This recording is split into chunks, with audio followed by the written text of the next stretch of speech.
ಪ್ರಿಯ ವೀಕ್ಷಕರೇ, ತಮ್ಮೆಲ್ಲರಿಗೂ brothers food ಚಾನಲ್ಗೆ ಸ್ವಾಗತ. ಇವತ್ತಿನ ದಿನದಲ್ಲಿ ನಾವು ಪುಳಿಯೋಗರೆ ಮಾಡ್ತಾ ಇದ್ದೀವಿ ಪ್ರಿಯರೇ. ಎಲ್ಲರೂ ಮಾಡ್ತೀರಾ ಪುಳಿಯೋಗರೆ, ಆದರೆ ನಾವು ಮಾಡೋದೇ ಒಂಥರ ಡಿಫ್ರೆಂಟ್ ಆಗಿರ್ತದೆ.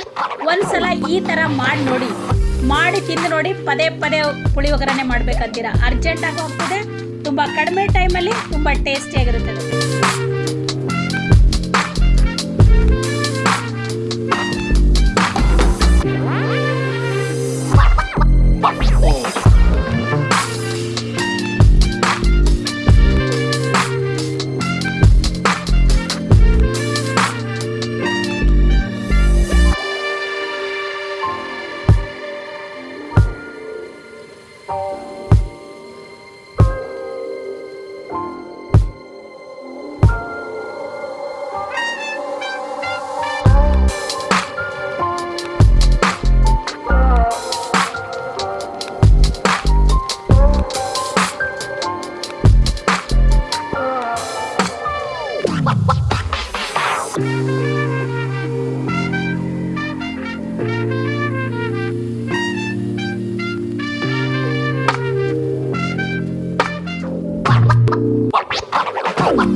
ಪುಳಿಯೋಗರೆ ಮಾಡೋದು ಹೇಗೆ ಅನ್ನೋದನ್ನ ನೀವು ನೋಡಿದ್ದೀರಾ ಪ್ರಿಯರೇ? ಒಂದ್ಸಲ ಮಾಡಿ ತಿಂದು ನೋಡಿ, ಕಮೆಂಟ್ ಕೊಡಿ ಪ್ರಿಯರೇ. ನಮ್ಮ ಚಾನೆಲ್ ಮೊದಲನೇ ಬಾರಿ ನೋಡ್ತಾ ಇದ್ರೆ ಸಬ್ಸ್ಕ್ರೈಬ್ ಮಾಡ್ಕೊಡ್ರಿ, ಬೆಲ್ ಐಕನ್ ಕ್ಲಿಕ್ ಮಾಡಿ, ಹಾಗೆ ನಿಮ್ಮ ಫ್ರೆಂಡ್ಸ್ಗಳಿಗೆ ಶೇರ್ ಮಾಡಿ. ಇಷ್ಟವಾದರೆ ಒಂದು ಲೈಕ್ ಕೊಡಿ ಪ್ರಿಯರೇ. ವಿಡಿಯೋ ನೋಡಿದಕ್ಕಾಗಿ ಧನ್ಯವಾದಗಳು.